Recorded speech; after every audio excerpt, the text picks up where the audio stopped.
Hello, कैमरे के उस पार बैठी हुई जनता, मेरा नाम है अजय और आज एक छोटी सी शुरुआत लेके मैं आपके सामने आया हूं। ये शुरुआत करने की वजह कि मेरी क्लास में जब मैं बच्चों को सब्जेक्ट डिलीवर कर रहा होता हूं तो बहुत प्रॉब्लम देखने को मुझे मिल रही है। वो प्रॉब्लम है कि यार स्टूडेंट को मैं जब सब्जेक्ट डिलीवर करता हूं, सब्जेक्ट बताता हूं, तो उन्हें थ्योरेटिकल कॉन्सेप्ट तो बहुत अच्छे से समझ आ जाता है। अगर मैं डेरिवेशन कराने जाता हूं तो उसका जो मैथमेटिकल एजम्पशन है वो भी उन्हें बहुत अच्छे से समझ आ जाता है। लेकिन जब वो न्यूमेरिकल करने बैठते हैं, फिजिक्स के न्यूमेरिकल उन्हें बहुत परेशान करते हैं। चाहे वो नीट का स्टूडेंट है, चाहे वो जेई का स्टूडेंट है, चाहे वो अपनी बोर्ड परीक्षाओं की तैयारी कर रहे हैं, उन सभी स्टूडेंट के लिए सबसे बड़ी समस्या फिजिक्स में एक ही है और वो है कि उनसे न्यूमेरिकल का सॉल्व ना हो पा रहा है, उनका सवाल उनसे नहीं होता है। कुछ बेसिक कॉन्सेप्ट, बेसिक सवाल तो उनसे बहुत आसानी से हो जाते हैं, बिकॉज ऑफ उनमें एक फॉर्मूला यूज हो रहा है, उस फॉर्मूले को उसने प्लेस करना है, वैल्यू डालनी है और आंसर निकल आता है। लेकिन जहां पे भी सोचने का एक भी % मौका मिलता है, वहां पे वो नहीं सोच पाती कि एग्जैक्टली मैं इसे कैसे हैंडल करूं। यह शुरुआत उन स्टूडेंट के लिए है जो स्टूडेंट आसानी से अपने एग्जाम को क्वालिफाई कर पाए और जो समस्याएं फिजिक्स में चली हुई हैं वो सॉर्ट करें। मेरी कोशिश रहेगी थ्रू द सेशन, मेरी कोशिश रहेगी कि मैं आपको क्वेश्चन सॉल्व करना सिखाऊं। और आप बिलीव करो, क्वेश्चन सॉल्व करना आप तभी बेहतर सीख सकते हैं जब आप सब्जेक्ट को बहुत अच्छे समझते हैं। आप कहोगे सर सब्जेक्ट तो मैंने पढ़ रखा है, लेकिन सब्जेक्ट आपने पढ़ा तो जरूर है लेकिन फील नहीं किया यार। आप उसे एक इमेज नहीं बना पा रहे हो, आप उसे समझ तो रहे हो, आपने डेफिनेशन से याद कर ली, आपने फॉर्मूला याद कर लिया, लेकिन उस फीलिंग जो कनेक्ट करती है इस क्वेश्चन को, वो शायद फीलिंग आपने डेवलप ही नहीं की। और वो फीलिंग ना डेवलप हो पाने की वजह है कि आप उन वर्ड को बाय डेफिनेशन तो बहुत अच्छे समझते हो, लेकिन जैसे उसके बारे में सोचना पड़ जाता है तो वो ब्लॉकेज है। तो प्लीज आप उन शब्दों को बहुत अच्छे से समझो जो शब्द आपको अपने सब्जेक्ट में मिलते हैं। हर वर्ड अपने में एक इंटरेस्ट रखता है, हर वर्ड कहीं ना कहीं आपको कॉन्फिडेंस क्रिएट करने में मदद करता है कि यार आप आराम से क्वेश्चन सॉल्व कर पाओ, है ना। तो मैंने एक शुरुआत की है और ये शुरुआत कंटिन्यू रहेगी। मैं विद इन 4 to 5 मंथ सारे टॉपिक के वीडियोस आपको प्रोवाइड करा दूंगा। क्वेश्चन सॉल्व करने का तरीका, ट्रिक्स, वो सब कुछ मैं इन वीडियोस में प्रोवाइड करने वाला हूं। और मैंने कुछ थॉट ऐसे रखे हैं कि मेरे 11th के स्टूडेंट भी सफर ना करें और मेरे 12th के स्टूडेंट भी सफर ना करें। तो मैंने पहले मैं टॉपिक कंप्लीट किया करूंगा 12th का, then 11th, then 12th, then 11th। इस टाइप से मैं लगभग 30 टॉपिक कंप्लीट करके दूंगा with in 5 to 6 month. Clear है? शुरू करते हैं आज से। और 12th का ये टॉपिक, आप लोगों ने इसका नाम तो सुन रखा होगा। आपने कहा होगा सर ये वर्ड सुनते सुनते मैं थक गया हूं यार, इलेक्ट्रोस्टैटिक्स इलेक्ट्रोस्टैटिक्स इलेक्ट्रोस्टैटिक्स, सभी टीचर्स ने पागल कर रखा है ना। तो प्लीज इसे फीलिंग्स के साथ लेके जाइए, अटैच करने की कोशिश कीजिए। आप बिलीव करो, मैं अटैच करने की कोशिश करता हूं, फील कराता हूं। तो फील करें, शुरू करते हैं। और इस टॉपिक की शुरुआत ना पहले तो चैप्टर के नाम से देखते हैं। चैप्टर का नाम आपको देखो क्या बता रहा है, चैप्टर का नाम बता रहा है इलेक्ट्रोस्टैटिक्स। और स्टैटिक्स का मतलब तो आप चिल्ला चिल्ला के बता सकते हो कि भैया सर यहां पे रेस्ट की बात की जा रही है, रेस्ट इन पीस की नहीं, रेस्ट की बात की जा रही है, रेस्ट की बात की जा रही है ना। और एक बात और बता दो, यहां पे चार्ज को रेस्ट पे स्टडी किया जा रहा है ना।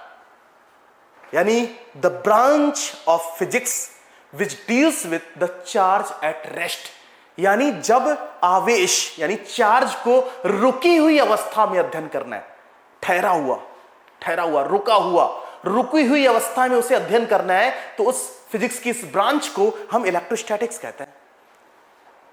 मतलब चार्ज रुका हुआ है, तो कहो भैया पहले चार्ज तो बता दो, चलो मैं रुका हुआ है तो ठीक है, लेकिन चार्ज तो बता दो यार। चार्ज को फील करते हैं भाई, चार्ज को फील करने की कोशिश करेंगे। देखते हैं कि आज के इस लेक्चर में क्या क्या मैं आपको बताने वाला हूं। तो आज का लेक्चर देखो, सबसे पहले आज हम डिस्कस ही इन कुछ पॉइंट्स को कर रहे होंगे, यानी पूरा लेक्चर इन टर्म्स के इर्द गिर्द रहने वाला है। जैसे इलेक्ट्रिक चार्ज, यानी मैं आपको एक एजम्पशन दूंगा, एक आइडिया दूंगा चार्ज को लेके, यार उन कहानियों से हटकर जो किताबों में लिखी हुई है, फील नहीं देती ना, किताबें फील नहीं दे पा रही हैं। मैं वो फीलिंग के साथ कनेक्ट करने की कोशिश करूंगा। इलेक्ट्रिक चार्ज, उसके बाद आपकी ही बुक में प्रॉपर्टीज ऑफ इलेक्ट्रिक चार्ज ऐसे लिखा हुआ है। और क्वेश्चन आपको देखने को मिलता है how to charge a body, यानी एक बॉडी को चार्ज कैसे कहें। इन 3 शब्दों के यानी 3 स्टेटमेंट के अकॉर्डिंग पूरा ये लेक्चर चलने वाला है। तो समझते हैं भैया चार्ज क्या है, समझते हैं चार्ज क्या है, इलेक्ट्रिक चार्ज। और अपने मन से कुछ फालतू का जो कूड़ा भर रखा है ना उसको अलग करो यार। आपको पता है चार्ज को लेकर आपके मन में क्या भरा हुआ है? आपके मन में भरा हुआ कि स्पार्किंग, एनर्जी, ऐसी बातें भरी हुई हैं। ऐसा मैं भी सोचता था जब मेरे टीचर्स या फिर मैं जब लेक्चर लेता था, तो लेक्चर लेते टाइम जब जैसे ही चार्ज वर्ड सुनने को मिलता था ना, ऐसा स्पार्क, लाइक ये स्पार्किंग जैसा कुछ है ना, या कोई एनर्जी जैसा है। क्योंकि आपको पता है क्या, हमारे सामने कुछ चार्ज को अगर आप इंटरनेट पे चार्ज की इमेजेस सर्च कर दो, देखो ऐसा स्पार्क जैसा दिखाई देगा पिक्चर्स में, है ना। तो आपकी इमेज एक प्लीज शांत भाव लाओ के लिए कि चार्ज का मतलब ऐसा स्पार्क जैसा कुछ नहीं है। वो तो चार्ज का इफेक्ट है जो आपको स्पार्क के फॉर्म में दिखाई दे रहा है। ठीक है, तो प्लीज आप इसको समझो कि चार्ज एक्चुअली क्या है। चार्ज कुछ नहीं, सिंपल प्रॉपर्टी है, property of fundamental particle, fundamental particle, property of fundamental particle, इससे कहें तो इनफ रहेगा। ये सिंपल उन फंडामेंटल पार्टिकल की प्रॉपर्टी है। चार्ज एक प्रॉपर्टी है। जैसे अगर मुझे यार क्रिकेट खेलना आता है, तो क्रिकेट खेलना मेरी प्रॉपर्टी में एग्जिस्ट करता है कि नहीं? क्या क्रिकेट खेलना मुझसे अलग किया जा सकता है? नहीं किया जा सकता है। लेकिन ये प्रॉपर्टी मुझ में कैसे आई? मैंने क्रिकेट को प्रैक्टिस किया। जब मैंने प्रैक्टिस किया तो प्रैक्टिस करने के बाद ये प्रॉपर्टी आ गई। बाय डिफॉल्ट नहीं सेट थी ये प्रॉपर्टी, कहीं नहीं मैं प्रैक्टिस से लेके आया। लेकिन वहीं पे मैं चार्ज की बात करता हूं तो चार्ज बाय डिफॉल्ट प्रॉपर्टी है, बाय डिफॉल्ट सेट प्रॉपर्टी है पार्टिकल्स की। कौन कौन से पार्टिकल की? वो फंडामेंटल पार्टिकल, जैसे एक का नाम क्या है? इलेक्ट्रॉन, और एक का नाम है प्रोटॉन। वैसे तो 3 फंडामेंटल पार्टिकल आपको देखने को मिलते हैं, लेकिन मैं यहां पे चार्ज की जब बात कर रहा हूं तो मैं यहां पे केवल 2 ही पार्टिकल की बात करूंगा। तो अगर मैं आपसे बोलूं कि इलेक्ट्रॉन में कौन सी प्रॉपर्टी है, तो आप कहोगे सर चार्ज है। प्रोटॉन अपने साथ एक प्रॉपर्टी और एसोसिएट करके रखा है, वो चार्ज है। यानी electron is a charge particle, proton is a charge particle. मतलब तीसरा कोई पार्टिकल देखने को ही नहीं मिला। शुरुआती तौर पे अगर देखा जाए तो इलेक्ट्रॉन और प्रोटॉन ही चार्ज पार्टिकल थे। आपको सर अल्फा पार्टिकल भी तो चार्ज पार्टिकल है, बीटा पार्टिकल भी तो चार्ज पार्टिकल है, लेकिन आप समझने की कोशिश करो कि यार उन्हें चार्ज कहने की वजह तो कहीं ना कहीं इलेक्ट्रॉन और प्रोटॉन ही है। कहीं भी मैं चार्ज की बात कर रहा हूं 100% मैं वहां पे इलेक्ट्रॉन प्रोटॉन की बात कर रहा हूंगा। ठीक है, तो ये एसोसिएटेड प्रॉपर्टी है सिंपल, और बाय डिफॉल्ट सेट है। ये प्रॉपर्टी इनके साथ ऑलरेडी एसोसिएटेड है। जैसे कि मैं आपसे बोलूं कि इनके साथ एक प्रॉपर्टी और एसोसिएटेड है, मास। मुझे बताओ क्या ये दोनों मास पार्टिकल हैं? Yes, both are the mass particle. Mass particle, इसका भी मास है? यस है। अगर मैं इसके मास की बात करता हूं that is equal to 9.1 into 10⁻31 kilogram, और अगर मैं इसके मास की बात करता हूं दैट इज 1.67 इंटू 10⁻27 किलोग्राम। तो अगर आप ध्यान से देखें both are the mass particle, यानी आपको पता है कि ये प्रॉपर्टी इसके साथ एसोसिएटेड है। इलेक्ट्रॉन एक मास पार्टिकल है, यस है, हाँ है। प्रोटॉन एक मास पार्टिकल है, यस है, बिल्कुल ठीक बात है। ये प्रॉपर्टी इसमें एसोसिएटेड है, यानी ये मैटर को एसोसिएट कर रखा है इसने। इलेक्ट्रॉन में मैटर है, यस है। प्रोटॉन में मैटर है, यस है। इसका मतलब क्या ये मैटेरियल प्रॉपर्टी रखते हैं? यस रखते हैं। लेकिन वहीं पे अगर मैं बोलूं कि क्या इन पार्टिकल के पास कुछ और भी प्रॉपर्टी है, तो यस है। क्या है? चार्ज है। कितना चार्ज है? तो अगर मैं बोलूं कि चार्ज कितना है तो से ले 1.6 इंटू 10⁻19 कूलम, और इस पे चार्ज कितना है? इस पे भी 1.6 इंटू 10⁻19 कूलम है ना। क्योंकि भाई चार्ज अगर है तो कितना है, उसका कुछ ना कुछ तो मेजरमेंट होगा। तो मेजरिंग यूनिट कौन सी यूज कर रहे हैं? मेजरिंग यूनिट यहां पे हम यूज करते हैं coulomb. Coulomb is a measuring unit, ऐसा ही measuring unit. So how much charge associated with the electron? That is equal to 1.6 into 10 h power minus of 19 coulomb. How much property associated with the proton? That is equal to 1.6 into 10 h power minus of 19 coulomb.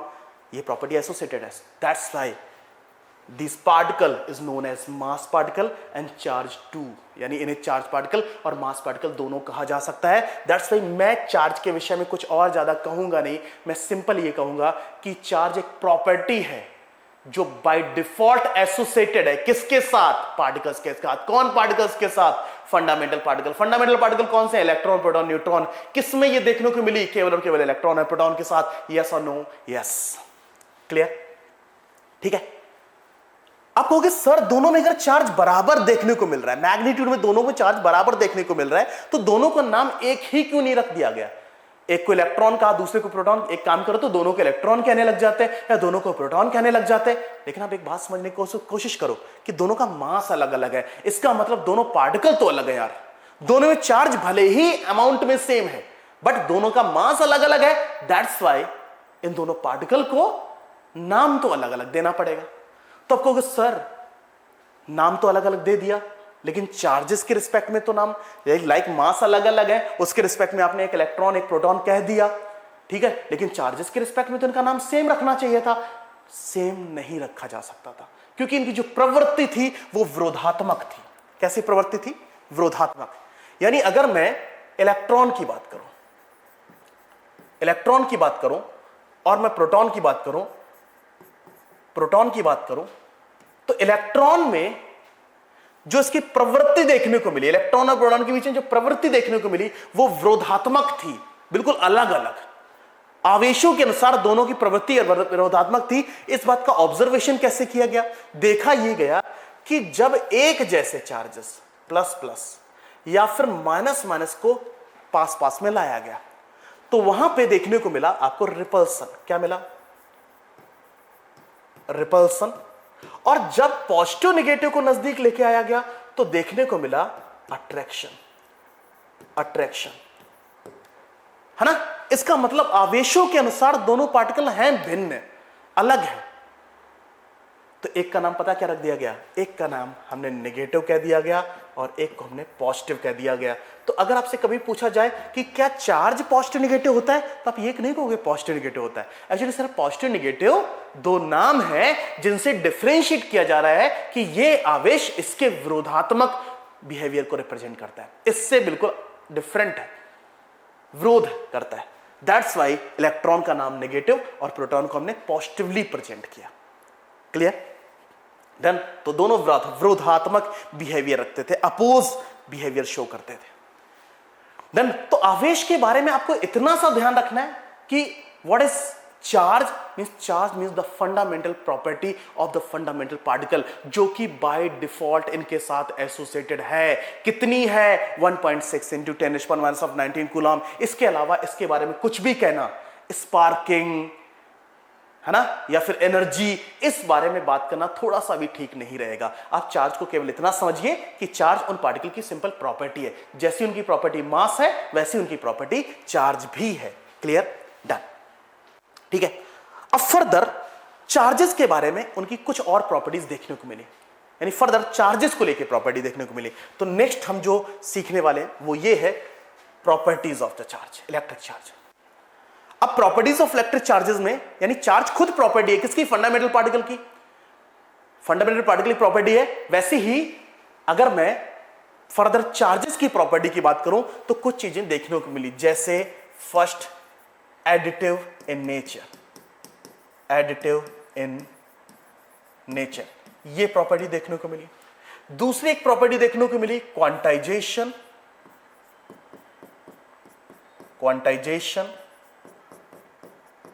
एक property ये देखने को मिली. तीसरी मास associated.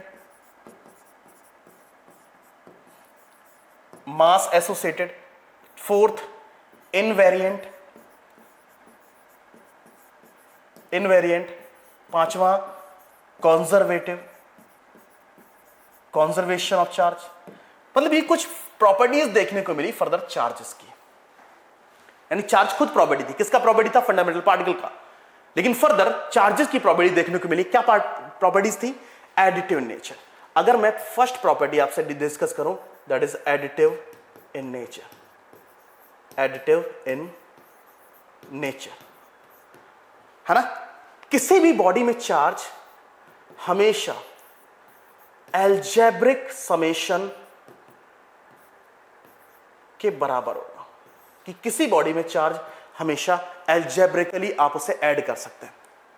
Like मेरे पास ही एक body, इसमें एक charge है Q1, Q2, Q3, Q4, -Q4, -Q5, Q6 and Qn। तो अगर मैं पूछूं इस बॉडी पे टोटल चार्ज कितना है, तो आप क्या कहेंगे? टोटल चार्ज इस बॉडी पे है Q is equal to Q1 plus of Q2 plus of Q3 minus of Q4 minus of Q5 plus of Q6 and Qn। आपने देखो ध्यान से, मैंने इसे एल्जेब्रिकली ऐड किया है, यानी एक जैसे चार्ज को अलग ऐड किया, डिफरेंट टाइप ऑफ चार्ज को अलग ऐड किया, एंड देन मैंने रिजल्ट कैलकुलेट किया। जैसे अगर इस बॉडी पे 10 प्रोटॉन के बराबर चार्ज होता और 5 इलेक्ट्रॉन के बराबर चार्ज होता, तो आप इसे एल्जेब्रिकली कैसे ऐड करते कि Q net is equal to 10 electron के बराबर चार्ज प्लस 5 इलेक्ट्रॉन के बराबर charge, that should be equal to 5 proton के बराबर चार्ज। आप इसे एल्जेब्रिकली ऐड करेंगे, मतलब एक टाइप की प्रवृत्ति के चार्जेस को अलग ऐड करेंगे, दूसरी टाइप की प्रवृत्ति, दूसरी टाइप की प्रॉपर्टी वाले चार्जेस को आप अलग ऐड करेंगे, और एक टाइप की प्रवृत्ति वाले चार्जेस को दूसरी वाली प्रवृत्ति वाले चार्जेस से आप नेगेटिव कर देंगे। ये उसकी एडिटिव इन नेचर प्रॉपर्टी को शो करता है। क्लियर? Additive nature. दूसरी प्रॉपर्टी जो देखने को मिलती है, that is quantization.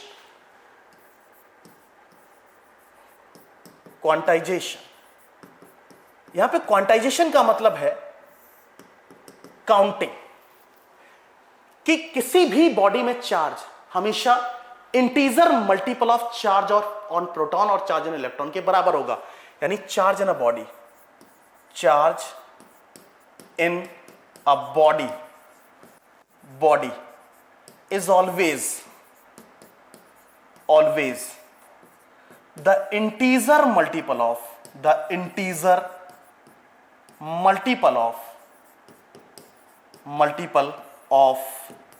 charge on electron और प्रोटॉन। यानी किसी भी बॉडी में चार्ज हमेशा, यानी पहली प्रॉपर्टी हमने देखी कि चार्ज को आप एल्जेब्रिकली ऐड कर सकते हो, एक टाइप की प्रवृत्ति के चार्जेस को अलग ऐड करो, डिफरेंट टाइप की प्रवृत्ति को चार्ज को अलग ऐड करो, एक टाइप की प्रवृत्ति को दूसरी टाइप की प्रवृत्ति से माइनस कर दो, नेट चार्ज पता चल जाएगा। वहीं पे charge in a body is always be integer multiple of charge on electron और प्रोटॉन। ठीक है, मतलब किसी बॉडी में चार्ज हमेशा plus minus of N E के बराबर होगा, where N is equal to 0 1 2 3 4 and so on. Integer multiple of charge on electron charge on proton. इसको समझना बहुत आसान है। आप ऐसा समझो कि मैं अगर आपसे बोलूं कि क्या किसी बॉडी में 2 इलेक्ट्रॉन के बराबर चार्ज हो सकता है? यस, हो सकता है। किसी बॉडी में 5 इलेक्ट्रॉन के बराबर चार्ज हो सकता है? यस, हो सकता है। लेकिन अगर मैं बोलूं कि किसी बॉडी में 2/3 ऑफ इलेक्ट्रॉन के बराबर चार्ज हो सकता है, आप कहोगे नहीं हो सकता। या फिर मैंने बोलूं 1.5 इलेक्ट्रॉन के बराबर चार्ज हो सकता है, नहीं हो सकता। क्यों नहीं हो सकता? क्योंकि 1.5 इलेक्ट्रॉन के बराबर चार्ज लाने के लिए आपको एक तो पूरा इलेक्ट्रॉन चाहिए और एक आधा इलेक्ट्रॉन। लेकिन आपको पता है आधा इलेक्ट्रॉन तो अवेलेबल है ही नहीं, क्योंकि इलेक्ट्रॉन या प्रोटॉन फंडामेंटल पार्टिकल है और फंडामेंटल पार्टिकल फर्दर डिविजिबल नहीं होते हैं। फर्दर डिविजिबल नहीं है। अगर फर्दर डिविजिबल नहीं है, इसका मतलब आधा इलेक्ट्रॉन आप लेके आ ही नहीं सकते। इसका मतलब किसी बॉडी में चार्ज अगर अवेलेबल है, तो अगर मैं बोलूं 5 इलेक्ट्रॉन के बराबर चार्ज है, यस। 2 इलेक्ट्रॉन के बराबर चार्ज है, यस। 2 प्रोटॉन के बराबर चार्ज है, यस। 3 प्रोटॉन के बराबर चार्ज है, यस। ये सब कुछ अलाउएबल है, सब कुछ एप्लीकेबल है। लेकिन अगर मैं बोलूं कि किसी बॉडी में क्या चार्ज फ्रैक्शन में एग्जिस्ट कर सकता है, तब कहोगे नो, इट्स कॉल्ड क्वांटाइजेशन। ठीक है, क्वांटाइजेशन। अगर मैं नेक्स्ट प्रॉपर्टी की बात करूं, थर्ड, तो मेरे पास थर्ड प्रॉपर्टी क्या है? मास एसोसिएटेड। देखते हैं, मास associated,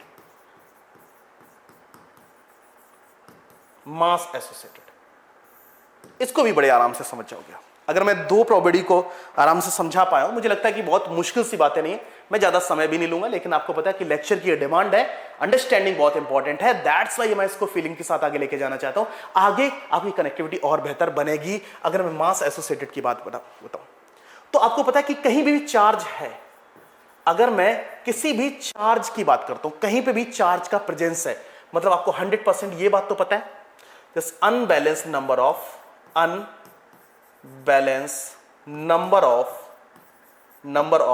electron and proton, this unbalanced number of electron and proton.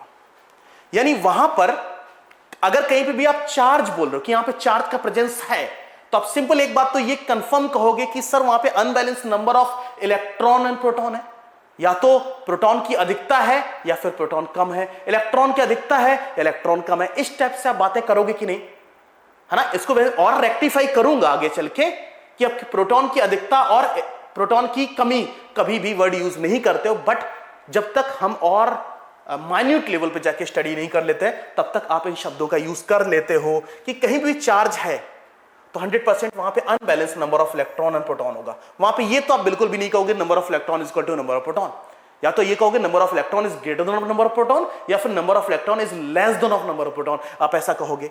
ठीक है, तो अनबैलेंस नंबर, तो जहां पे भी ये दोनों पार्टिकल एग्जिस्ट कर रहे हैं तो 100% वहां पे क्या होगा, तो जहां पे चार्ज है ना, if there is the charge there is the existence of mass also, यानी इसका मतलब वहां पे जो मास है वो क्या होगा, यस। यानी अगर कहीं पे चार्ज है वहां पे 100% क्या होगा, मास। लेकिन अगर कहीं पे भी मास है, कहीं भी मास है, तो वहां पे चार्ज को लेके दोनों बातें कही जा सकती हैं, चार्ज हो भी सकता है और नहीं भी हो सकता है। तो जहां पे मास है वहां पे चार्ज हो भी सकता है और नहीं भी हो सकता है, लेकिन जहां चार्ज है वहां पे 100% मास होगा। अगर मैं मास और चार्ज के बारे में बताऊं, मान लेते कोई बॉडी मास है, लाइक मैं अगर मेरी बात करूं तो मेरी बॉडी मास है, यस है, मेरी बॉडी में मैटर एग्जिस्ट कर रहा है, यस है, बट इस पॉइंट ऑफ टाइम पे मेरी बॉडी में number of electron is equal to number of proton है। अगर मेरी बॉडी में number of electron is equal to number of proton है, दैट्स व्हाई मेरी बॉडी क्या कहोगे, न्यूट्रल कहोगे। न्यूट्रल कहोगे यस और नो, न्यूट्रल कहोगे, बिल्कुल ठीक बात है। लेकिन क्या मेरी बॉडी मास है, यस मेरी बॉडी मास है, तो मेरी बॉडी मास है बट चार्ज नहीं है। लेकिन वहीं पे एक कॉम लेके आओ, मेरे हेयर्स के साथ रब करो, मेरे हेयर से कुछ इलेक्ट्रॉन कॉम पे चले जाएंगे, जिससे मेरी बॉडी में इलेक्ट्रॉन की डेफिशिएंसी आ जाएगी, इलेक्ट्रॉन कम हो जाएंगे। अगर इलेक्ट्रॉन कम हो जाते हैं तो 100% क्या होगा, 100% मेरी बॉडी को उस टाइम पॉजिटिवली चार्ज आप कहोगे, क्योंकि अनबैलेंस नंबर क्रिएट हो गया। तो मेरी बॉडी मास भी है और चार्ज भी है। तो मेरी अगर किसी बॉडी में मास है, यानी कहीं पे भी मास है, वहां चार्ज आप कंसीडर भी कर सकते हो, नहीं भी कर सकते हो, लेकिन जहां पे चार्ज है वहां पे 100% मास होगा। दैट्स व्हाई इस प्रॉपर्टी को आपको बोलते हैं चार्ज की मास एसोसिएटेड प्रॉपर्टी। ठीक है, तो बहुत ज्यादा इसके बारे में एक्सप्लेनेशन की रिक्वायरमेंट है नहीं।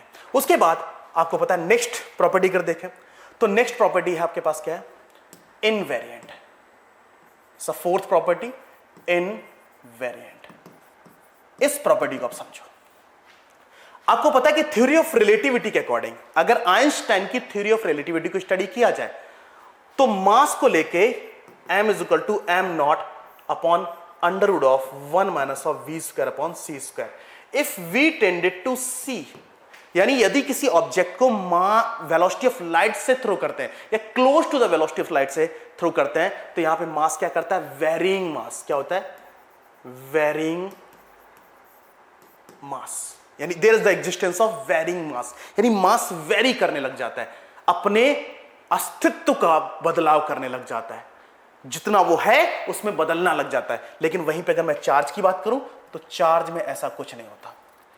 चार्ज में यानी किसी चार्ज पार्टिकल को अगर आप एक इलेक्ट्रॉन को स्पीड ऑफ लाइट से थ्रो करेंगे या close to the speed of light से थ्रो करेंगे, तो ध्यान रखो चार्ज उसका उतना ही रहेगा जितना है। ठीक है, तो आपको पता है क्या, यदि क्या लिखोगे, यदि आवेश मतलब चार्ज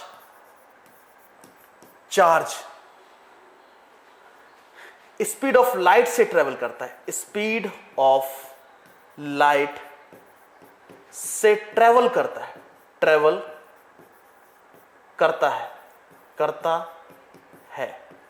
स्पीड ऑफ लाइट से ट्रेवल करता है, तो उसके मैग्नीट्यूड में कोई चेंजेस नहीं आते, उसके मैग्नीट्यूड में कोई बदलाव नहीं आता, कोई बदलाव नहीं आता है, नहीं आता है, आता है। ये शब्दों को पकड़ के रखिए यार। मैंने बोला कि अगर आप मास को स्पीड ऑफ लाइट से थ्रो करते हैं तो मास बदलने लग जाता है, लेकिन आवेश के मैग्नीट्यूड पे कोई प्रभाव नहीं पड़ता है। इससे क्या, invariant property. That's why charge क्या है, इनवेरिएंट है। उसके बाद अगर मैं वर्ड यूज करूं conservative,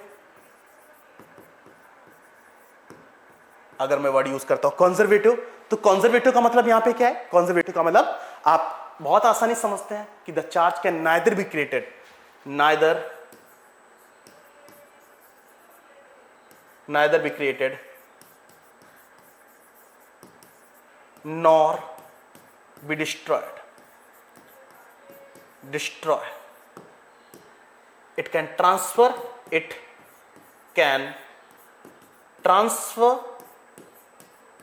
one place to another,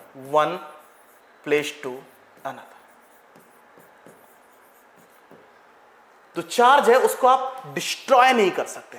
मैंने आपसे शुरुआत से कर दिया कि फंडामेंटल प्रॉपर्टी है, बाय डिफॉल्ट सेट प्रॉपर्टी है। अगर आपसे कहा जाए कि क्या चार्ज, इलेक्ट्रॉन से चार्ज नामक प्रॉपर्टी को अलग किया जा सकता है? मुझे क्रिकेट खेलना आता था, मुझे क्रिकेट खेलना आता है, अगर मुझे क्रिकेट खेलना आता है, भले ही मैंने प्रैक्टिस से उसे अचीव किया, बट मुझे क्रिकेट खेलना अगर आता है तो आप मुझसे क्रिकेट को अलग कर सकते हो क्या? निकाल सकते हो क्या? डिस्ट्रॉय कर सकते हो? नहीं कर सकते। वैसे ही अगर मैं बोलूं कि चार्ज से, यानी एक पार्टिकल से क्या चार्ज को अलग किया जा सकता है? नहीं। क्या डिस्ट्रॉय, क्या आप इलेक्ट्रॉन प्रोड्यूस कर सकते हो, इलेक्ट्रॉन बना सकते हो? नहीं बना सकते। अगर कहीं पे भी इलेक्ट्रॉन का प्रेजेंस है तो आपको पता है क्या, आप उसे कहीं ना कहीं से लेके आए। क्या उसको प्रोड्यूस किया आपने? क्या आप उसे डिस्ट्रॉय कर सकते हो? नहीं। ठीक है, एग्जांपल देख लेते हैं। लाइक मेरे पास एक बॉडी ए है और दूसरी बॉडी ए है, ये बॉडी ए है और ये बॉडी बी है। इसमें 5 इलेक्ट्रॉन के बराबर चार्ज है और इसमें चार्ज है ही नहीं। तो अगर मैं पूछूं इस बॉडी का चार्ज इस बॉडी का चार्ज मिला के अभी कितना है? 5 इलेक्ट्रॉन के बराबर, है ना। मैंने कुछ चार्ज यहां से, यानी 2 इलेक्ट्रॉन मैंने यहां से यहां पे ट्रांसफर कर दिए। तो अपने इलेक्ट्रॉन्स को ट्रांसफर किया, ना कि डिस्ट्रॉय किया। तो पहले भी यहां पे चार्ज की अवेलेबिलिटी कितनी थी? 5 इलेक्ट्रॉन के बराबर। और अभी भी यहां पे चार्ज की अवेलेबिलिटी कितनी है? 5 इलेक्ट्रॉन के बराबर। आपने केवल ये 2 इलेक्ट्रॉन यहां से यहां शिफ्ट कर दिए हैं, आपने उन्हें डिस्ट्रॉय नहीं किया है। इस प्रॉपर्टी को आप बोलते हैं कंजर्वेशन ऑफ चार्ज, इस कंजर्वेटिव प्रॉपर्टी। तो मैंने क्या कहा? मैंने कहा कि यार आप चार्ज को लेके बस केवल ज्यादा मत सोचो, चार्ज के लेके ज्यादा ऐसे स्पार्क या जो कूड़ा भर रखा है उसको आप हटाओ, क्योंकि मुझे आपको क्वेश्चन सॉल्व कराना सिखाना है। क्वेश्चन सॉल्व करना तो इसका मतलब कुछ इमेजिनेशन को स्टॉप करना पड़ेगा और कुछ इमेजिनेशन क्रिएट करनी पड़ेंगी, है ना। मुझे क्वेश्चन सॉल्व करना सिखाना है, वो तो तभी पॉसिबल है ना जब आप थोड़ा सा मेरे लहजे को समझें, मेरे एटीट्यूड को समझें, मैं कैसे सोचता हूं, कैसे प्लान करता हूं किसी क्वेश्चन के लिए, तभी आप एग्जैक्टली क्वेश्चन को हैंडल कर पाओगे। तो प्लीज आप उन वर्ड को वैसे ही समझो जैसा मैं बता रहा हूं, आप ज्यादा उसमें दिमाग मत लगाएं। क्लियर? सो चार्ज को लेके ये छोटी छोटी सी कुछ बात है, ठीक है। यानी चार्ज को लेके एक कल्पना मन में आती है कि यार कोई एक पार्टिकल है, फंडामेंटल पार्टिकल है 2, इनके साथ ये प्रॉपर्टी एसोसिएटेड है। कहां से आई मुझे नहीं मतलब, ये प्रॉपर्टी उनमें कहां से आई, मैं उस पर कोई रिसर्च करने जा नहीं रहा। मुझे अपना एग्जाम खोलना है बस, मुझे ज्यादा एनालिसिस, मैं यार रिसर्च पेपर लिखने नहीं जा रहा। हाँ, जब बार रिसर्च की होगी तब देखा जाएगा। तो प्लीज अपने ठहराव को बढ़ाओ, ठहरो, रुको, है ना। बहुत सारी कहानियां अपने दिमाग में लेके नहीं चलनी है, बहुत सारी कहानियां नहीं लेके चलनी है, ठीक है। Done, clear. अब इसके बाद एक नेक्स्ट क्वेश्चन जो दिमाग में आता है वो आता है कि हम किसी बॉडी को चार्ज क्यों कहें या फिर कैसे कहें, ठीक है। How to charge a body, यानी किसी बॉडी को हम चार्ज कैसे करें, या फिर मैं उस बॉडी को चार्ज क्यों कहूं, ठीक है। तो आपको यह तो बात पता ही है कि किसी बॉडी को चार्ज करना, आपको पता है किसी बॉडी को चार्ज कहने का मतलब सिंपल एक बात होता है कि या तो वहां पे इलेक्ट्रॉन ज्यादा है, यहां पे इलेक्ट्रॉन कम। यानी इसका मतलब किसी बॉडी को चार्ज कहना means unbalance number of electron और proton. Unbalance number of electron और प्रोटॉन, है ना? इतनी सी बात तो कहेंगे यार, इसके अलावा तो मुझे और कुछ दिखाई नहीं देता। This unbalance number of electron and proton. किसी बॉडी को आप चार्ज कह रहे हैं, मतलब अनबैलेंस नंबर है, ठीक है। अब ऐसा क्रिएट करना है, ऐसा क्रिएट करने के तीन रास्ते हैं। पहला रास्ता है बाय फ्रिक्शन, बाय रबिंग। यानी रबिंग एक वे है, एक फंडामेंटल वे है कि किसी बॉडी को हम unbalance number of electron and proton कैसे बनाए। दूसरा है कंडक्शन और तीसरा है induction. This is the three way to charge a body. This is the three way, these are the three way to charge of the body, to charging a body। Clear ना? मुझे किसी body को charge करना है तो मैं rubbing process, conduction और induction तीन प्रोसेस से कर सकता हूं। भैया बहुत जल्दी जल्दी समझ लेते हैं, कोई मुश्किल बात नहीं है कि मेरे पास अगर मैं रबिंग प्रोसेस को समझूं तो बाय रबिंग, अगर मैं रबिंग को आपको समझाना चाहता हूं तो रबिंग के लिए मुझे कोई ज्यादा दिमाग लगाने की जरूरत नहीं है। सिंपल, मेरे पास एक बॉडी ए है, दूसरी बॉडी ये है, ये बॉडी ए है, ये बॉडी बी है। मैंने इन दोनों को आपस में रब किया। रब करने के बाद हो सकता है कुछ इलेक्ट्रॉन ए बॉडी से बी बॉडी में चले गए, है ना? ये कौन से इलेक्ट्रॉन गए? जो वैलेंस सेल के इलेक्ट्रॉन थे, वैलेंस सेल इलेक्ट्रॉन। जो वैलेंस सेल के इलेक्ट्रॉन्स थे, और आपको बहुत अच्छे से पता है जो वैलेंस सेल के इलेक्ट्रॉन है वो कहीं ना कहीं लूजली बाउंडेड है, लूजली बाउंडेड है। वैलेंस सेल मतलब आउटर मोस्ट शेल के जो इलेक्ट्रॉन्स हैं वो लूजली बाउंडेड है। और लूजली बाउंडेड मींस जैसे आप रब करोगे तो एटम के आउटर मोस्ट शेल के इलेक्ट्रॉन, जो कि न्यूक्लियस के साथ मजबूती से बंधे हुए नहीं थे, एक बॉडी से दूसरी बॉडी में चले गए। अगर एक बॉडी से दूसरी बॉडी में चले गए तो इसका मतलब ये बॉडी में इलेक्ट्रॉन्स की कमी, यानी डेफिशिएंसी ऑफ इलेक्ट्रॉन। और इसमें क्या हो जाएगा? Excess electron. यानी इस बॉडी में हो गई डेफिशिएंसी ऑफ इलेक्ट्रॉन, यानी इलेक्ट्रॉन की कमी, इसमें इलेक्ट्रॉन हो गए ज्यादा। पहले क्या था? पहले इस बॉडी में number of electron is equal to number of proton थे। इस बॉडी में भी क्या था? Number of electron is equal to number of proton थे। कुछ इलेक्ट्रॉन से यहां मूव करके चले गए। अगर चले गए तो इस बॉडी में deficiency of electron. Deficiency of electron मतलब इस बॉडी को मैं पॉजिटिवली चार्ज कहूंगा। क्या कहूंगा? इस बॉडी को मैं पॉजिटिवली चार्ज कहूंगा और इस बॉडी को मैं कहूंगा negatively charged body, negatively charged. ये एक फंडामेंटल वे है। देखो, ध्यान से देखो, दोनों बॉडीज न्यूट्रल थी इनिशियली, दोनों बॉडीज इनिशियली नॉट न्यूट्रल थे। अब ये दोनों बॉडी चार्ज्ड है और इसका बहुत सारा एग्जांपल देखने को मिलता है।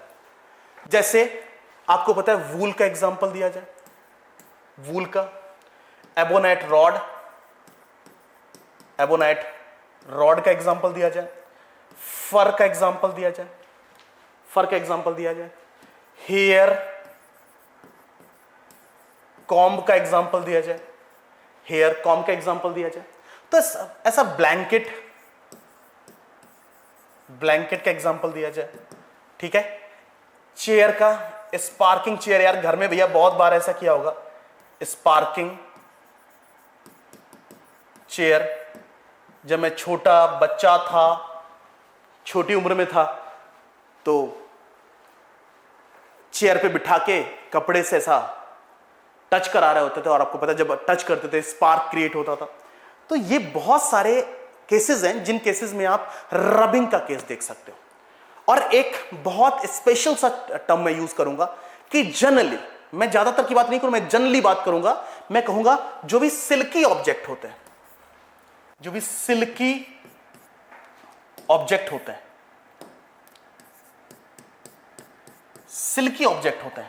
उनमें प्रॉपर्टी होती है इलेक्ट्रॉन लूजिंग प्रॉपर्टी होती है जनरली।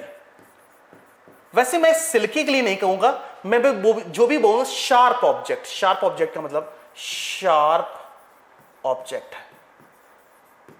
जो शार्प ऑब्जेक्ट है उन ऑब्जेक्ट में इलेक्ट्रॉन को लूज करने की प्रॉपर्टी ज्यादा होती है। जैसे एग्जांपल में मैंने आपसे बोला कि अगर मैं आपको बोलूं कि एक स्फीयर है, ये एल्यूमिनियम का स्फीयर है, एल्यूमिनियम स्फेरिकल बॉडी है, और ये sphere shaped aluminium metallic body है। मैं बोलूं कि अगर मैं इसको रब करता हूं कहीं से इस पर, तो आपको पता है इलेक्ट्रॉन लूज करने की प्रॉपर्टी इसमें ज्यादा है। जो भी शार्प एजेस के साथ ऑब्जेक्ट होते हैं, जिनमें एजेस शार्प हैं, जैसे अगर हेयर एंड कॉम का एग्जांपल दो, अगर मैं हेयर एंड कॉम का एग्जांपल दूं, जैसे मैं कॉम को हेयर से रब करूंगा तो इलेक्ट्रॉन सिल्की है, सॉरी अगर मैं हेयर की बात करूं तो हेयर क्या सिल्की है, सिल्की है मतलब आपको पता है वो इलेक्ट्रॉन कलेक्टेड कहां पे, एंड पे, हेयर के एंड पे कलेक्टेड है। ये तो पता है ना भैया। अगर मैं एटॉमिक स्ट्रक्चर की बात करूं तो जो इलेक्ट्रॉन फ्रीली मूविंग इलेक्ट्रॉन्स हैं वो जाके कहां पे कलेक्ट हो जाते हैं, शार्प एजेस पे जाके कलेक्ट हो जाते हैं। तो जैसी रबिंग होती है तो आपको पता है वहां से वो इलेक्ट्रॉन लूज कर देता है।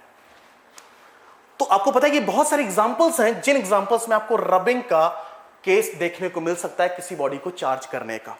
ठीक है, और एक बात आपको यहां पे जानने को क्या मिली, जानने को ये मिली जो कि शार्प ऑब्जेक्ट होते हैं, शार्प जिनमें एजेस होती हैं, शार्प एजेस होती हैं, वो या फिर सिल्की जो ऑब्जेक्ट होते हैं उनमें इलेक्ट्रॉन लूज करने की प्रॉपर्टी ज्यादा होती है जनरली। लेकिन वहीं पे अगर मैं सिल्क और एबोनाइट रॉड का एग्जांपल दूं तो आपको पता है एबोनाइट रॉड की इलेक्ट्रॉन लूज करने की प्रॉपर्टी ज्यादा है। यानी एबोनाइट रॉड को जब सिल्क से रब करते हो तो इलेक्ट्रॉन सिल्क ना लूज करके कौन लूज कर रहा है, एबोनाइट रॉड। यानी इसका मतलब एबोनाइट रॉड हो जाती है positively charge. Ebonite rod basically एक प्लास्टिक की रॉड है यार, प्लास्टिक, एक सिंपल प्लास्टिक, एक टाइप ऑफ प्लास्टिक आप उसे बोल सकते हैं। तो ज्यादा ऐसा दिमाग लगाने की जरूरत है नहीं। अपने ऐसा रियलिस्टिक फिगर्स, मैं थोड़ा सा एक्सपेरिमेंटल आने वाला हूं आगे, मैं रियलिस्टिक आपके आसपास की चीजों से इसको समझाने की कोशिश करूंगा। लेकिन अभी आप अपने सब्जेक्ट पे फोकस कीजिए, है ना, और समझिए। तो ये एक तरीका था किसी बॉडी को चार्ज करने का। डन। तो एक तरीका है बाय रबिंग, दूसरा तरीका है बाय कंडक्शन। अब इस कंडक्शन वाले केस में आपको थोड़ा सा चीजें याद करना पड़ेगा। वैसे मेरे आगे लेक्चर्स जो है, आगे आने वाले लेक्चर्स हैं, उन लेक्चर्स में मैं आपको इसको ब्रीफ एक्सप्लेन कर रहा हूं, बट अभी आपको याद रखना पड़ेगा। अभी या क्या याद रखना पड़ेगा, देखो अभी आपको कुछ चीजें याद रखनी है, जैसे कि चार्ज हमेशा higher potential to lower potential move करता है। क्यों करता है बताऊंगा। कौन सा, पॉजिटिव चार्ज। पॉजिटिव चार्ज कहां से कहां मूव करता है, higher potential to lower potential. और अगर मैं नेगेटिव चार्ज की बात करूं तो lower potential to higher potential move करता है नेगेटिव चार्ज। जैसे मैं आपसे बोलूं हवा कहां से कहां बहती है, हवा कहां से कहां बहती है, higher pressure to lower pressure. Heat कहां से कहां की तरफ ट्रेवल करती है, higher temperature to lower temperature. वैसी चार्जेस को लेके क्या बात कही गई है कि चार्ज, पॉजिटिव चार्ज की बात की जाए तो हायर पोटेंशियल लोअर पोटेंशियल, और नेगेटिव चार्ज की बात की जाए तो lower potential to higher potential. यहां पे जो क्यों वर्ड है ना, क्यों, इसको मैं बहुत बढ़िया से एक्सप्लेन करने वाला हूं, बहुत शानदार तरीके से एक्सप्लेन करने वाला हूं, है ना। तो एक क्वेश्चन आपको यहां पे मिल गया कि सर मुझे क्यों वाला जवाब जरूर देना, मैं आगे चल के जवाब दूंगा इस बात का, लेकिन अभी आपको थोड़ा सा याद रखना पड़ेगा क्योंकि मुझे उसको कुछ टर्म्स चाहिए। ठीक है, इसके अलावा अगर कुछ बातें और, क्या कि कोई अगर बॉडी पॉजिटिवली चार्ज्ड है, कोई बॉडी अगर पॉजिटिवली चार्ज्ड है तो उसे हम हायर पोटेंशियल पे कहते हैं। कोई बॉडी अगर नेगेटिवली चार्ज्ड है तो उसे वेरी लो पोटेंशियल पे कहते हैं। और अगर कोई बॉडी न्यूट्रल है तो उसे हम लो पोटेंशियल पे कहते हैं, है ना, कंपैरेटिवली। देखो ये वर्ड कंपैरिजन क्या है। अगर आप कहोगे सर नेगेटिव और न्यूट्रल में कौन हाई पोटेंशियल पे है, तो आप कहोगे सर न्यूट्रल जो है वो हाई पोटेंशियल पे है। अगर पॉजिटिव और न्यूट्रल में कंपेयर करोगे तो positive high potential and neutral low potential. ये कंपैरिजन के वर्ड है। आप कहोगे सर ऐसा क्यों है, इसका भी रीजन मैंने बोला, अगर आप इसमें भी क्यों वर्ड जानना चाहते हो तो आपको पता है, आगे मैं बताऊंगा जरूर। मतलब शब्दों के साथ खेलना सीखो। अगर शब्दों के साथ खेलना सीखोगे तो आपका क्वेश्चन का जो अंडरस्टैंडिंग लेवल है वो अप होगा, और क्वेश्चन का अंडरस्टैंडिंग लेवल अप होगा, ऑटोमेटिकली क्वेश्चन को समझ लोगे अच्छे से, तो आप रिकॉल कर पाओगे, कॉल कर पाओगे उन कॉन्सेप्ट्स को जो कॉन्सेप्ट आपने पढ़ रखे हैं। तो एक स्टूडेंट के लिए सबसे पहले कॉन्सेप्ट को समझना, या फिर आप बोल सकते हो कि उन भावनात्मक इमेजेस को दिमाग में क्रिएट करना है जो एग्जैक्टली बताई मैंने। ठीक है, अब जैसे ये एक बॉडी है, ये बॉडी पॉजिटिवली चार्ज है ना, और मुझे इस बॉडी को चार्ज करना है। मैंने एक तार से कनेक्ट कर दिया, तार से कनेक्ट कर दिया। अब तार से जब मैं कनेक्ट करूंगा, मतलब कंडक्टर, मान लेते हैं ये एल्यूमिनियम का एक तार है, कनेक्ट करूंगा तो आपको पता है क्या, पॉजिटिव चार्ज को, यानी अगर मैं बोलूं तो हायर पोटेंशियल, और ये क्या है, लोअर पोटेंशियल है कंपैरेटिवली। तो पॉजिटिव चार्ज कहां से कहां मूव करेगा, मैंने आपको बता रखा है भैया पॉजिटिव चार्ज होने की वजह बेटा इसमें कहीं ना कहीं ये पॉजिटिव चार्ज किसकी वजह से, प्रोटॉन की वजह से, यानी इलेक्ट्रॉन्स की कमी की वजह से। तो आपको पता है प्रोटॉन तो मूव नहीं कर सकते, कर सकते हैं क्या, क्योंकि प्रोटॉन न्यूक्लियस के साथ एसोसिएटेड है, और न्यूक्लियस के साथ एसोसिएटेड प्रोटॉन एक जगह से दूसरी जगह नहीं जाएंगे, और न्यूक्लियस के साथ बंधे हैं। ठीक है, तो मूव कर कौन सकता है, इलेक्ट्रॉन मूव कर सकते हो। इलेक्ट्रॉन कहां से कहां मूव करते हैं, यहां से lower potential to negative charge, कहां से कहां मूव करता है, negative charge lower potential to higher potential move करता है।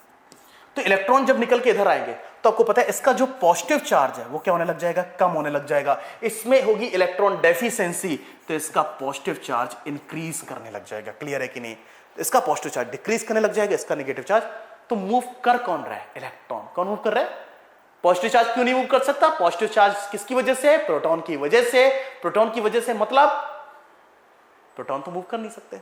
वहीं पे और एग्जांपल देख लो, ये बॉडी है, ये बॉडी नेगेटिवली चार्ज है। आपको बहुत अच्छे से पता है नेगेटिवली चार्ज होने की वजह क्या है, एक्सेस ऑफ इलेक्ट्रॉन, और ये बॉडी को मुझे चार्ज करना है। ये है, अगर मैं इन दोनों में कंपैरिजन करता हूं तो ये आपके पास हाई पोटेंशियल बन के तैयार होगा, और इसे आप लो पोटेंशियल बोलेंगे।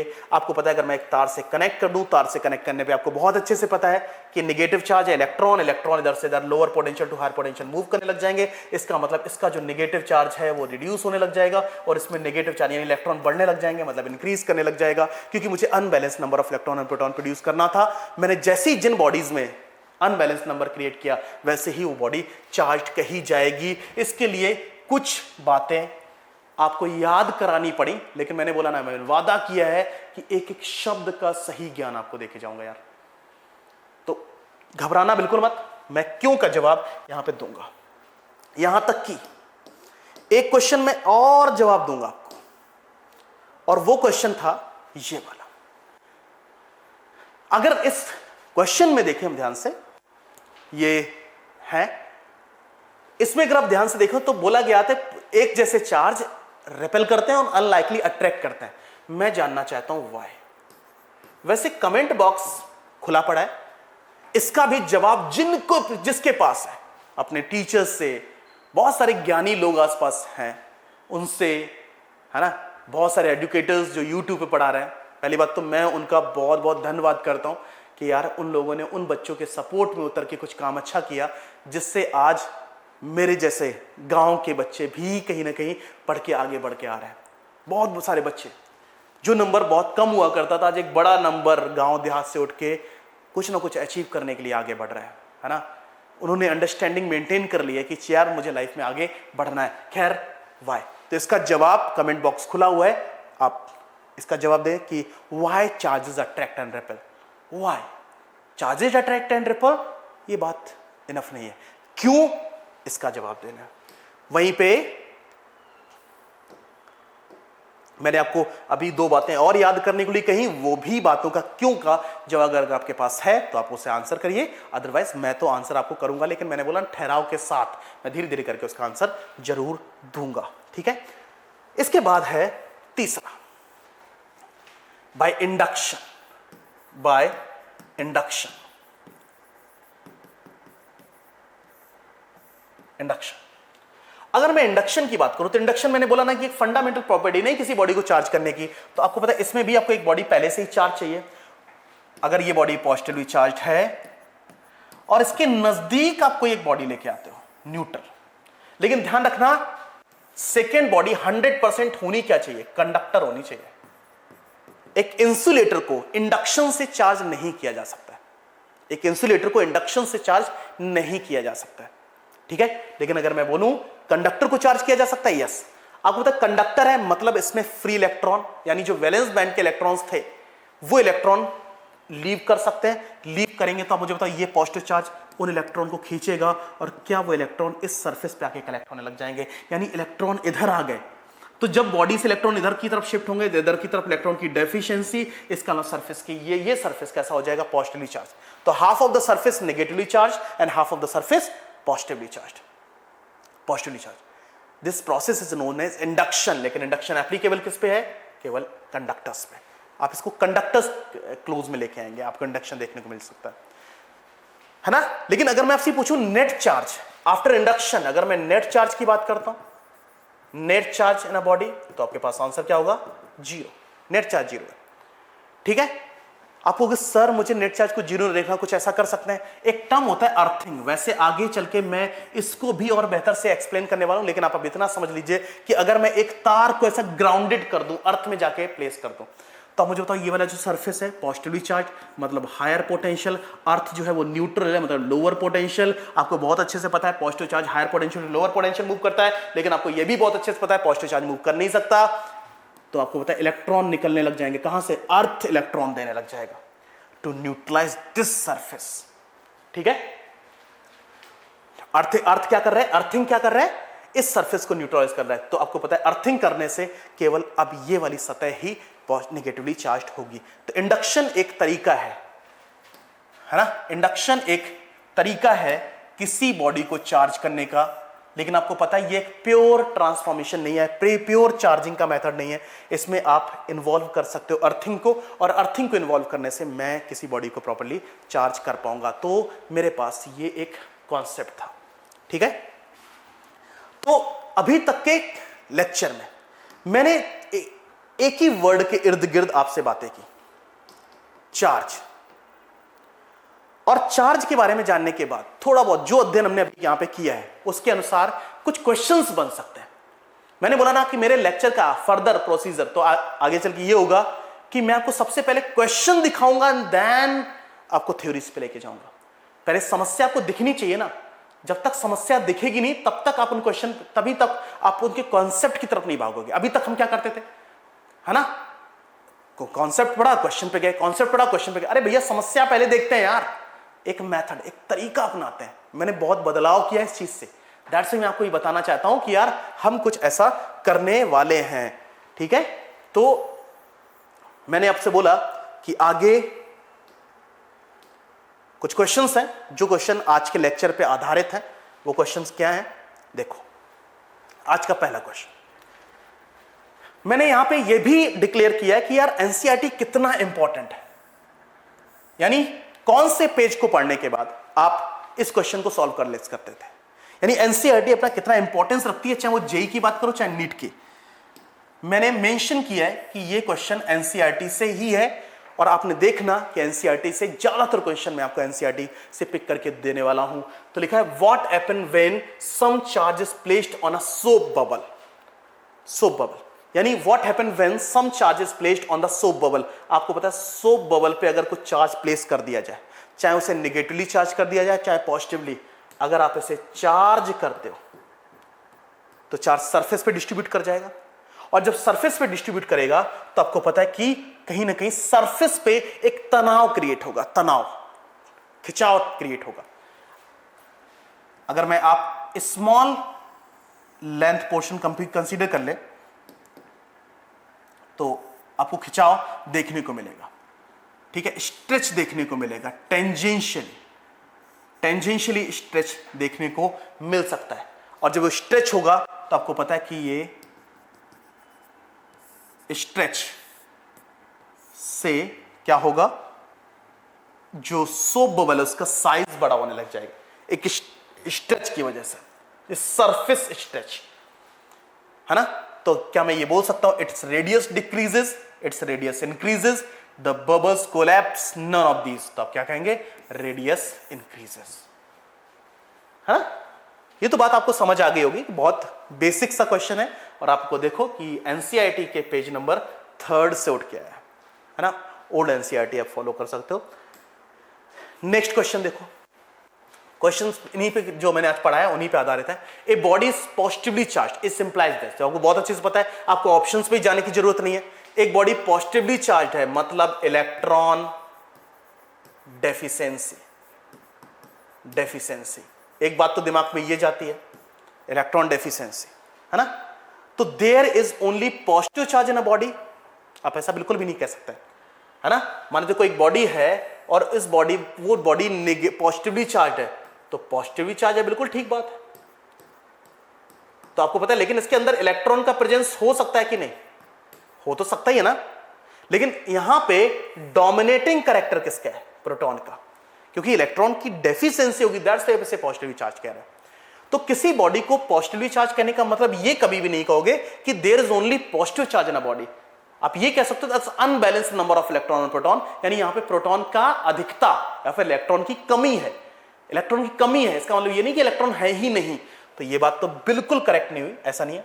There is equal positive as well as negative charge in a body, but the positive charge is more that negative charge.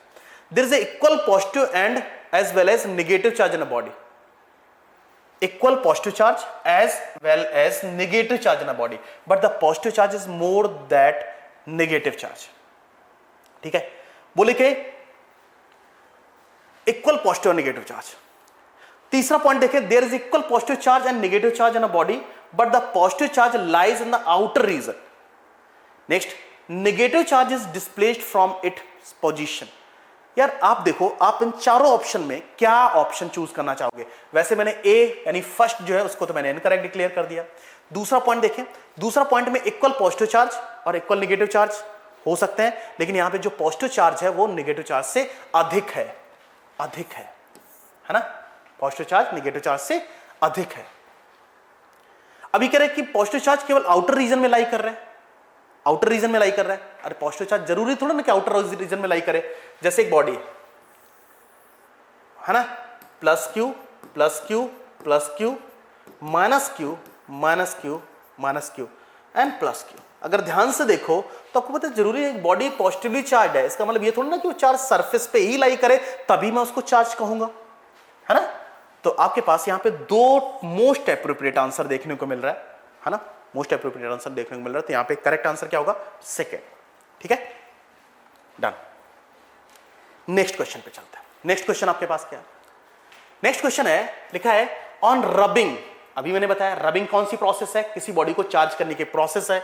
On rubbing when one body get positively charge and another negatively charged, the electrons transferred from positively charged body to negatively charged body are valence electrons only, electrons of inner shell, both valence electrons and electrons of inner shell yet to be established। आपको बहुत अच्छे से पता है, मैंने आपको बताया भी वैलेंस इलेक्ट्रॉन, क्योंकि वैलेंस इलेक्ट्रॉन कहीं ना कहीं आउटर मोस्ट शेल में एग्जिस्ट कर रहे हैं और वो लूजली बॉन्डेड है किसके साथ, न्यूक्लियस के साथ। दैट्स वाई वो आसानी से उस शेल को लीव कर सकते हैं और उसकी वजह से आप रबिंग प्रोसेस में इसे इनहेरिट कर सकते हैं। मैंने आपको ये थ्योरेटिकली जब डिस्कस कर रहा था तो मैंने आपको बताया, मैंने बताया था loosely bounded valence shell electron. Clear, done.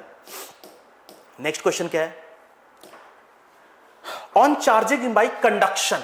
Conduction भी प्रोसेस बताई। Conduction mass of the body में इंक्रीज डिक्रीज, इंक्रीज और डिक्रीज, नन ऑफ दीज, ठीक है। आपको पता है इंडक्शन में, सॉरी कंडक्शन में, अगर मैं कंडक्शन की बात करता हूं तो कंडक्शन आपको बहुत अच्छे से याद होगा कि एक बॉडी अगर पॉजिटिवली चार्ज है और अगर मैं दूसरी बॉडी जिसको मैं चार्ज करना चाहता हूं तो आपको पता है कि अगर मैं इसे कनेक्ट करूंगा, अगर कनेक्ट करूंगा तो क्या होगा, इलेक्ट्रॉन जो है वो यहां से यहां जा सकते हैं। अगर इलेक्ट्रॉन यहां से यहां तक गए तो आपको पता है इस बॉडी में इलेक्ट्रॉन की कमी आएगी, इलेक्ट्रॉन कमी आएगी, इसका मतलब इलेक्ट्रॉन में कुछ ना कुछ तो मास है, इसका मतलब कुछ ना कुछ मास कहां पे ट्रांसफर कर गया, इधर। तो इसका मतलब मास जो है वो कैसा हो रहा है, मास यहां पे डिक्रीज कर रहा है, डिक्रीज कर रहा है, ठीक है। वहीं पे अगर आप एक बॉडी नेगेटिवली चार्ज बॉडी को अगर आप एक बॉडी से कनेक्ट करते हैं तो आपको पता है इलेक्ट्रॉन कहां से कहां ट्रांसफर करते हैं, इधर की तरफ ट्रांसफर करते हैं। मतलब इलेक्ट्रॉन इसमें आ रहे हैं, यहां से निकल के इलेक्ट्रॉन इसमें आ रहे हैं, इसका मतलब इस बॉडी में मास जो है, यानी क्योंकि इलेक्ट्रॉन इधर आ रहे हैं तो मास लगातार इंक्रीज कर रहा है, तो इस बॉडी का मास इंक्रीज कर जाएगा लेकिन इस बॉडी का मास डिक्रीज कर जाएगा, ठीक है। तो दोनों आंसर इसमें हो सकते हैं। यानी अगर आप कंडक्शन से किसी बॉडी को चार्ज करते हो तो उसका मास इंक्रीज भी कर सकता है और डिक्रीज भी कर सकता है। वो बस देखना ये है कि उसमें कहीं डेफिशिएंसी ऑफ इलेक्ट्रॉन क्रिएट हो रही है, फिर एक्सेस ऑफ इलेक्ट्रॉन। इस केस में देखिए आप एक्सेस ऑफ इलेक्ट्रॉन हो रहा है, यहाँ पे डेफिशिएंसी ऑफ इलेक्ट्रॉन, मतलब इलेक्ट्रॉन यहाँ पे आ रहे हैं तो मास बढ़ रहा है, और यहाँ पे से जा रहा है मतलब मास घट रहा है। ठीक है, बहुत आसान है समझना। नेक्स्ट क्वेश्चन देखिए, लिखा है the metal knob of gold leaf electroscope. अब आप कहोगे सर गोल्ड लीफ इलेक्ट्रोस्कोप तो आपने बताया ही नहीं, तो मैंने कहा क्वेश्चन में आया है तो मैं अभी बता देता हूं। अच्छा, गोल्ड लीफ इलेक्ट्रोस्कोप बेसिकली पता क्या था, चार्ज को पता करने का एक डिवाइस, कि मतलब कोई बॉडी चार्ज है या फिर नहीं है उसको पता करने की डिवाइस।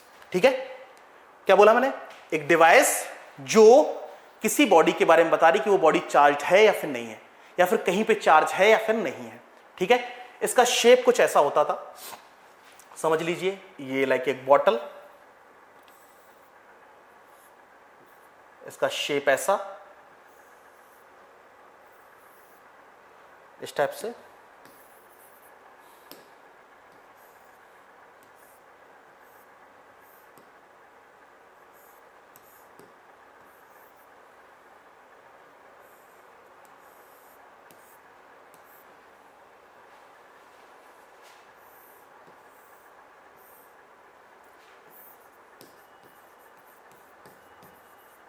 ठीक है, ये सिंपल, ये दो लीव्स हैं, लीव्स 1 एंड लीव्स 2।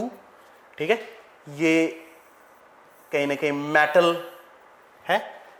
ठीक है, बस इतना सा दिखा, metal knob of gold leaf electro. Metal knob का मतलब मेटल नॉब ये है, यहां से लेके यहां तक, इसे मेटल नॉब, इसे आप मेटल नॉब कहते हैं, इसे मेटल नॉब। और ये है लीव्स। इनिशियली दोनों लीव आपस में ऐसे चिपकी हुई होती हैं, touched with a positively charge rod. मतलब इसको किससे टच किया गया, एक positively charge rod, positively charge rod से इसको टच कराया गया। When it is taken away, the leaves stay separated. जब इसको पॉजिटिव चार्ज से कनेक्ट करोगे, आपको तो जैसे ही इसको पॉजिटिव से कनेक्ट करोगे तो क्या होगा, पॉजिटिव चार्ज मूवेबल नहीं होता, इससे ये जो है, इससे इलेक्ट्रॉन इस पे यहां से चले जाएंगे। इसका मतलब इस लीव से भी इलेक्ट्रॉन निकल के ऐसे चले गए और इस लीव से भी इलेक्ट्रॉन निकल के ऐसे चले गए। तो इसका मतलब ये लीव कैसी होगी, पॉजिटिव, और ये लीव भी कैसी होगी, तो इसका मतलब दोनों के बीच में क्या हो गया, एक सेपरेशन, रिपल्सन हुआ। रिपल्सन की वजह से ये, यानी इनिशियली क्लोज थी, जैसे ही इलेक्ट्रॉन से चले गए वैसे ही ये वापस अपनी एक स्ट्रैंड पोजीशन में आ गए, मतलब अब वो सेपरेटेड है। नाउ द मेटल नॉब, अब यानी इसका मतलब मेटल नॉब भी टच पॉजिटिवली चार्ज है, यानी ये पूरा सिस्टम कैसा है, positively charge. Now is touched by the negatively charge rod, the separation between leaves. आपको पता है कि जैसे ही आप एक नेगेटिवली चार्ज रॉड को, नेगेटिवली चार्ज रॉड को इसको टच कराएंगे, नेगेटिवली चार्ज का मतलब इलेक्ट्रॉन एक्सिस, वो इलेक्ट्रॉन किस में ट्रांसफर करने लग जाएंगे, इसमें। जब इसमें इलेक्ट्रॉन ट्रांसफर होंगे तो इसका मतलब इस पे जो पॉजिटिव चार्ज था उसकी वैल्यू रिड्यूस होने लग जाएगी, तो इसका मतलब जो सेपरेशन है वो रिड्यूस होने लग जाएगा। तो आपका आंसर क्या होगा, इंक्रीजेस डिक्रीजेस। तो जो सेपरेशन बिटवीन देम, तो आंसर क्या होना चाहिए, डिक्रीजेस, सेपरेशन डिक्रीज। आपको बहुत अच्छे से पता है यहां पे कंडक्शन इन्वॉल्व है, कंडक्शन इन्वॉल्व है, और चार्ज कहां से कहां ट्रांसफर कर रहा है। एनसीईआरटी के पेज नंबर 4 से आपको ये क्वेश्चन देखने को मिल सकता है। मैं आपको बताना चाहता हूं कि मैं इस लेक्चर को या फिर आगे आने वाले लेक्चर्स को थोड़ा सा कन्फाइंड करूंगा कि यार मैं आपको ये डिक्लेयर कर सकता हूं कि एनसीईआरटी कितना इंपॉर्टेंट रोल प्ले कर रही है आपके किसी भी एग्जाम के लिए। जब से ये टेस्टिंग एजेंसी बनी हुई है, इन एजेंसीज ने ये डिक्लेयर किया है कि मैं अपने सारे एग्जाम कहीं ना कहीं एनसीईआरटी के पॉइंट ऑफ व्यू से ही बनाने वाला हूं। तो प्लीज आप एनसीईआरटी के इंपॉर्टेंस को समझो। क्लियर? सो ये चीज है। नेक्स्ट मेरे पास क्वेश्चन है, लिखा है when a body is charged by induction then the body. Induction आपको पता है, because become neutral, does not lose any charge, loses whole of the charge on it, lose part of the charge on it. ठीक है, जब किसी body को induction के through charge करता है तो आपको पता है does not lose any charge, वो लूज नहीं करती है, किसी भी प्रकार का कोई चार्ज लूज नहीं करती है, बस वहां पे रीशिफ्टिंग हो गई, यानी शिफ्टिंग हो गई चार्ज की। अगर इस कॉन्सेप्ट को मैं बताऊं तो देखो, आपको बताया भी था कि अगर आप इंडक्शन से जब चार्ज करते हैं तो चार्ज की रीशिफ्टिंग हो जाती है। शिफ्टिंग मतलब चार्ज यहां से वहां शिफ्ट कर जाता है, बट अगर आप कहोगे कि क्या ये चार्ज लूज कर देता है, किसी भी प्रकार का कोई चार्ज लूज करता है, तो आपको देखने को मिल रहा है कोई चार्ज लूज नहीं करता है। हाँ, जब मैंने इसकी अर्थिंग की है तब इसने चार्ज को लूज करना शुरू किया है, लेकिन उससे पहले कोई चार्ज लूज नहीं हुआ है। ठीक है, तो आपके पास यहां से आंसर क्या मिलेगा? Second, 2 is right answer. Next charge को लेके और क्या कल्पना हमें देखने को मिल रही है? नेक्स्ट क्वेश्चन देखो, लिखा है 2 identical metal sphere A and B. Identical metal sphere मतलब एक जैसे, ये एक मेटल स्फीयर है, दूसरा मेटल स्फीयर ये, सेम मेटल और सेम रेडियस है दोनों की। Supported on the insulating stand, ये एक स्टैंड पे रखे हुए हैं, वो भी इंसुलेटिंग स्टैंड। इंसुलेटिंग स्टैंड का मतलब यहां से चार्ज ट्रांसफर नहीं कर सकता। एंड प्लेस्ड इन कॉन्टैक्ट, अगर आपस में दोनों में क्या किया जाता है? कॉन्टैक्ट मेंटेन किया जाता है, कॉन्टैक्ट। ठीक है। What kind of charge will A and B develop when the negative charge ebonite rod is brought near? आपको पता है दोनों कांटेक्ट में रखे गए और फिर एक negatively charge ebonite rod, negatively charge ebonite rod को, ये A है, ये B है। ठीक है, ठीक है। What kind of charge A and B develop when a negatively charged ebonite rod is brought near A? A के नजदीक। चलो इसको एक काम करते हैं, इसको B बना लेते हैं और इसको A बना देते हैं। तो आपको पता है कि जैसे ही आप इसको इसके नजदीक लेके आएंगे, क्या what kind of charge will A and be developed when the negatively charge ebonite rod is brought near ए? आपको पता है ए के नजदीक जैसे ही लेके आओगे, तो आपको पता है ए के नजदीक, क्योंकि ये दोनों कांटेक्ट में हैं, तो आपको पता है कि नेगेटिव चार्ज, इसमें जो इलेक्ट्रॉन्स हैं, इसमें जो इलेक्ट्रॉन है उसको पुश करने लग जाएंगे, यानी इलेक्ट्रॉन कहां पे ट्रांसफर करने लगेंगे? इधर। तो जब इलेक्ट्रॉन इधर आने लग जाएंगे तो ये स्फीयर कैसा होने लग जाएगा? Negatively charge. और आपको पता है क्योंकि इलेक्ट्रॉन इससे निकल के उसमें चले गए हैं, दैट्स व्हाई ये स्फीयर कैसा हो जाएगा? Positively charged. क्लियर? ये तो आपके पास आंसर क्या होगा? A will have positive charge and B will have negative charge. बिल्कुल ठीक बात है, ए इसका राइट आंसर मिल जाएगा। और यहां पे आपको क्या देखने को मिल रहा है? इंडक्शन।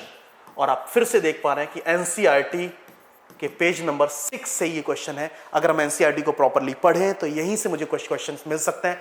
आपको कि सर चार्ज में क्या जेई इस लेवल के क्वेश्चन पूछता है? मैं कहूंगा नहीं पूछता है, बट आपको अगर इन कॉन्सेप्ट को समझते हुए आगे बढ़े तो धीरे धीरे करके आप क्वेश्चन को सॉल्व करने में आपको आसानी होने लग जाएगी, क्योंकि बेसिक अंडरस्टैंडिंग बहुत रिक्वायर्ड है।